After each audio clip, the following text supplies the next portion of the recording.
The world of technology is complicated, but when you add the layer of management above it, it gets even more complicated. What does it take to be a good technical manager? Do you just have to know what you're doing, or are you going to have to relearn things that you never thought you needed to know? In this episode of the Tech Field Day podcast, tech management isn't real management. Welcome to the Tech Field Day podcast, where each episode we bring together a group of influential IT experts to discuss a singular topic in the enterprise IT industry.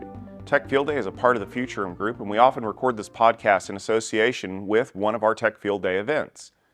We're at Cisco Live EMEA 2025, and I would like to take a moment for our guests to introduce themselves before we jump into the premise for today's podcast, starting with Zoe. Hello, my name is Zoe Rose, and I'm a Security Operations Manager.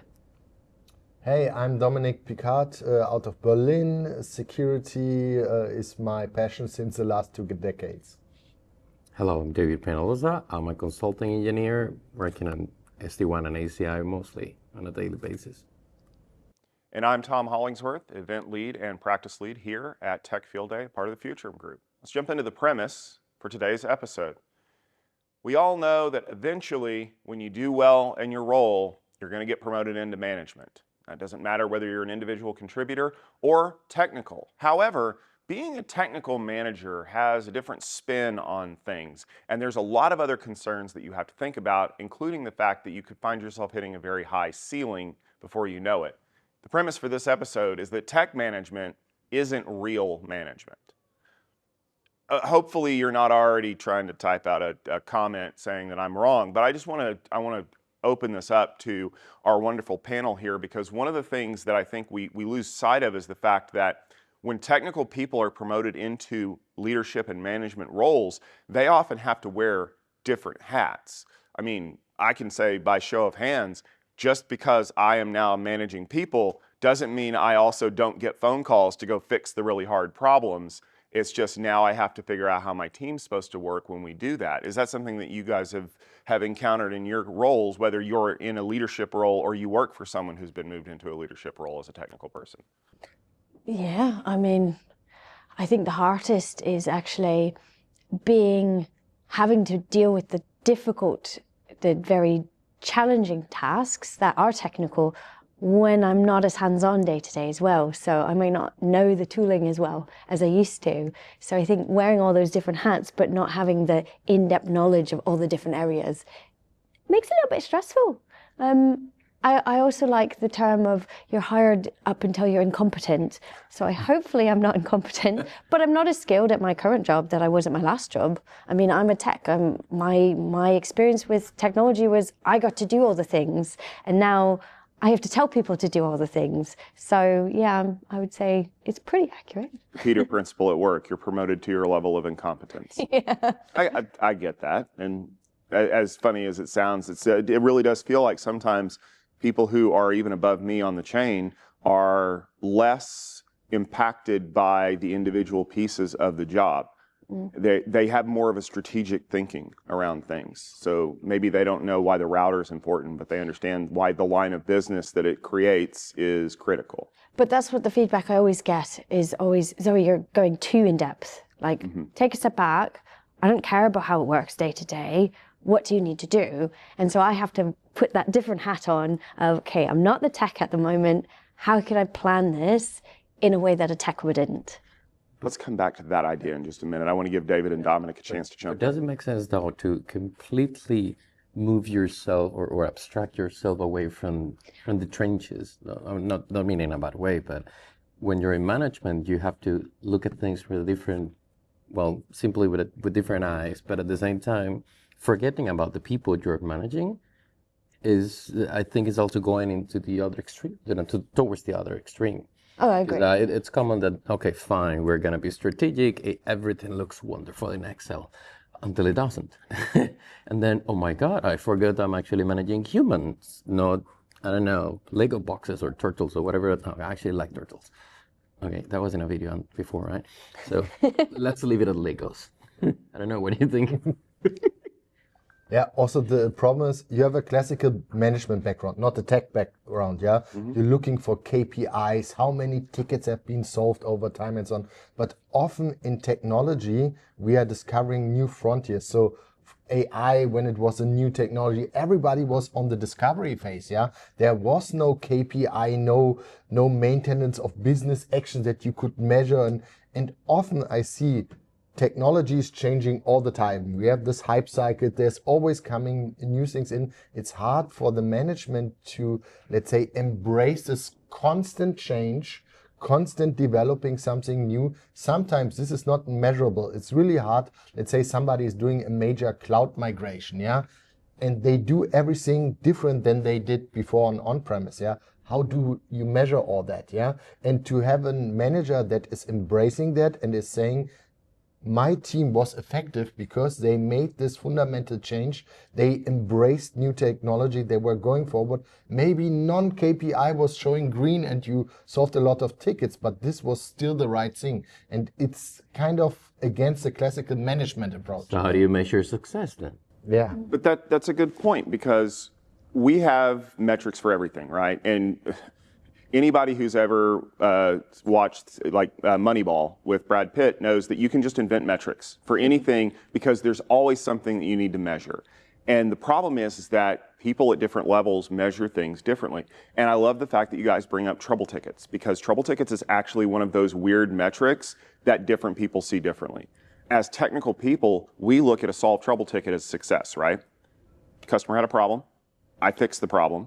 The ticket is closed. That means that will not be a problem anymore. But for someone who's at a high level of management, they see that as resources spent. So if I can reduce the number of tickets in my system, that means that my resources are more available to do things. However, as technical people and technical managers, we know that unreported problems are not opened tickets that are festering in the network, which lead to things like our users saying, well, the network doesn't work, or the wireless is down, or something like that. Whereas we would rather have the ticket to know that that's a problem, but management would love it if maybe we reduced our tickets by 10% this quarter because it makes us look more efficient. And that's a hard problem to solve for people, because I have to have a foot in both worlds, right?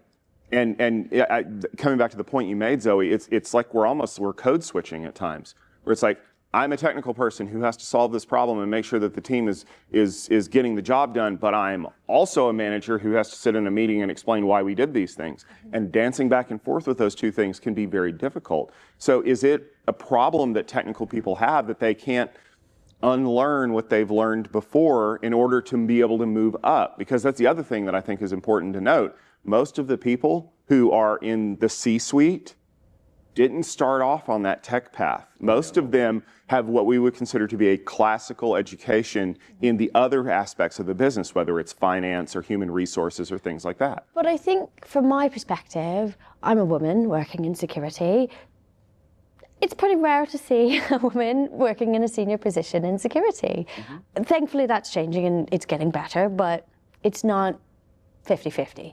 So I think it's also, how do we measure the success of the manager as well? Because I don't think there's any situation where I can fully be a non-technical person. That will never exist. I am always going to view from that perspective. So maybe there is a limit to how senior I can get, probably.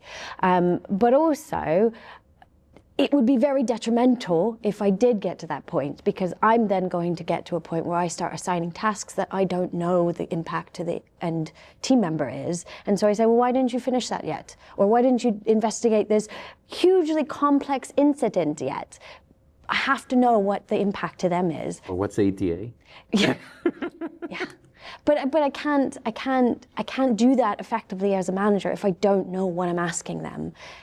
My management has to trust that I know what I'm talking about.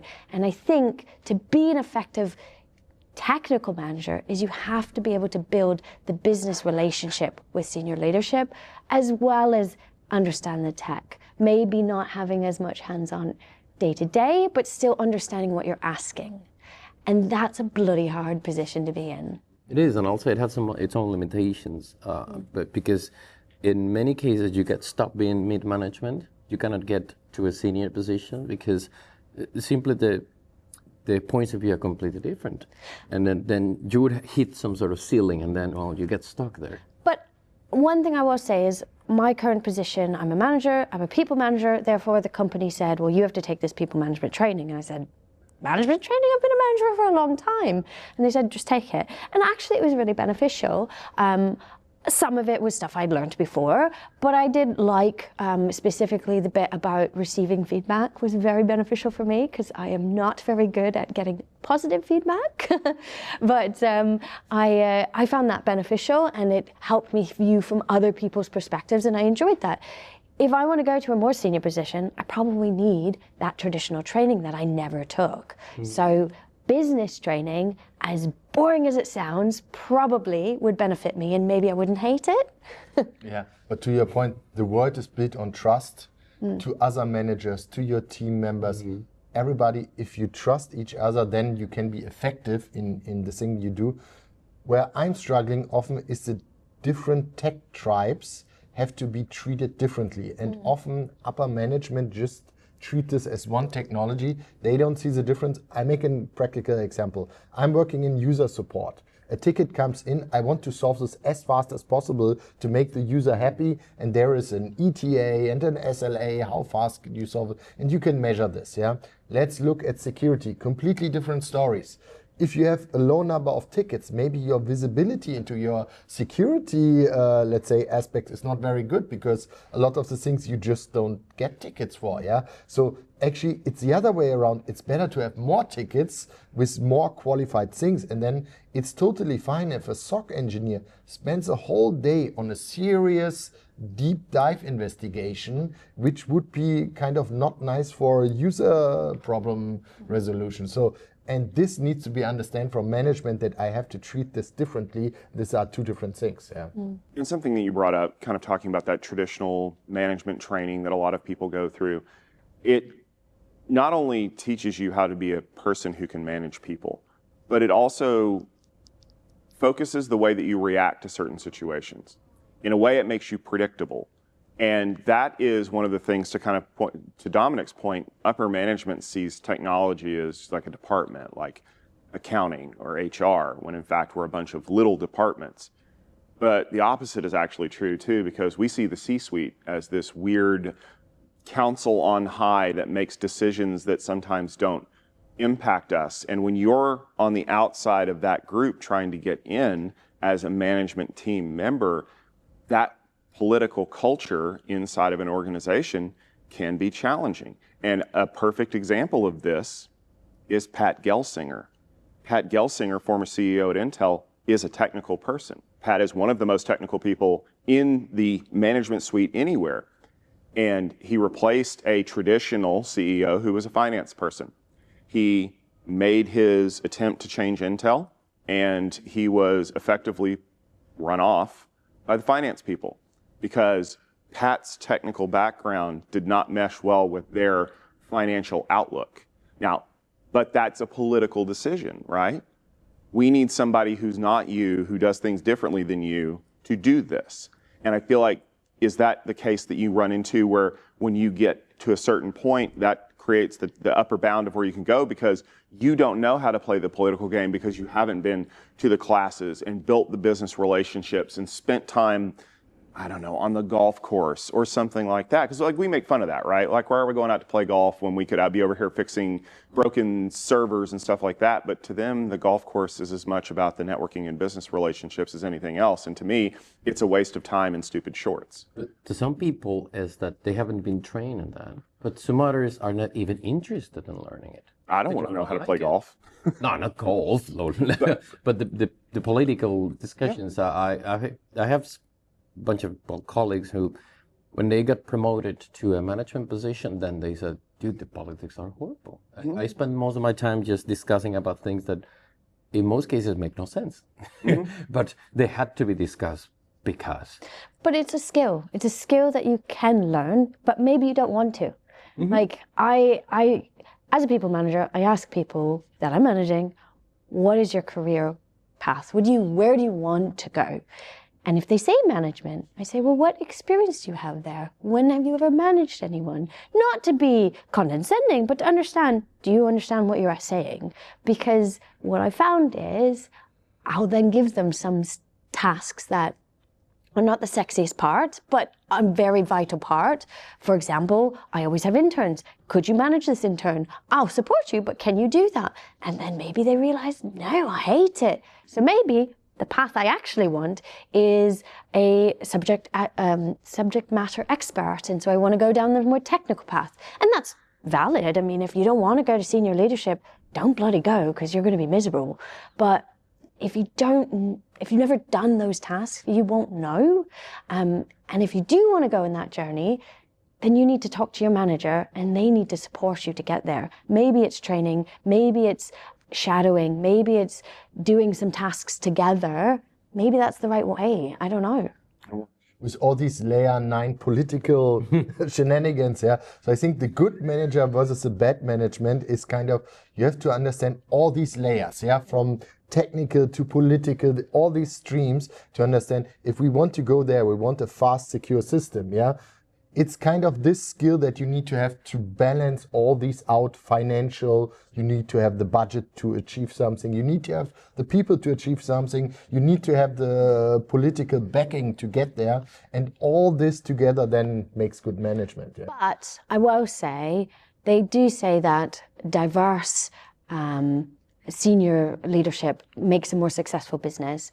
So not only does the person have to have these skills, but the people that they are then working with have to respect their differences. A lot of times feedback I get is that I am not assertive enough. I'm not loud enough. I'm not vocal enough. I'm a petite woman. I have a quiet voice. I'm not physically that big. Yeah. So it's very difficult for me to change who I am and the way that I work. I am also a mum. So when I get into a situation when people are all very angry, I revert to my mum features, I suppose, and I kind of react in that way. And so if people don't respect me because I act differently, they will never see me as a senior person. So if they can't view a diverse team, I'll never be in that position.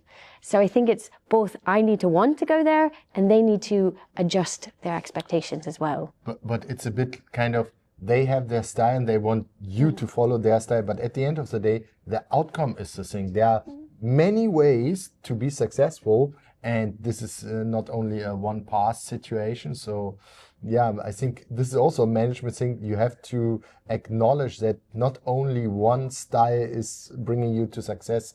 You need a team, you need diversity sometimes, yeah, to get something solved, yeah. 100%, but we're all biased people. So until you acknowledge your unconscious bias, you're just going to see me as a petite woman that's not a very good manager, potentially. I mean, I'm exaggerating a little bit. I have great support at my business, but I'm saying, like, if you do get in the position where you want to go to senior leadership, you have the skills, you have the training, but you're still slightly different than what they're expecting, even if you can achieve the same things, you're not going to succeed. So that business relationship is still going to be important. Yeah. Being a technical person means understanding that problems occur and that solutions are simple to fix. But when you become a manager, you realize that people are not problems. People have to be dealt with differently, and not every solution has a potential outcome that is clear to you. And feelings matter, and metrics that you may not even know about are having an impact on what you do. And for the technically minded people, that can cause a big problem. If you are someone who believes that you can be a good technical manager, remember that you need to do both of those things. You need to be technical to understand the challenges that the business faces, but you also have to be a manager of the people who are addressing those challenges. If you can't do both, then maybe you weren't cut out for real management after all. That'll just about do it for this episode of the Tech Field Day podcast. I want to thank everyone out there for joining us. Remember that you can always find the latest episode of this podcast as well as a lineup of all of our events if you head over to techfieldday.com. Tech Field Day is a part of the Future Room Group, and you can check out all of our episodes on our sister site at TechStrong TV, as well as some of the great research and analysis that we do over at futureroomgroup.com. We'll be back with another episode next week. Until then, stay tuned for more great Tech Field Day podcast content.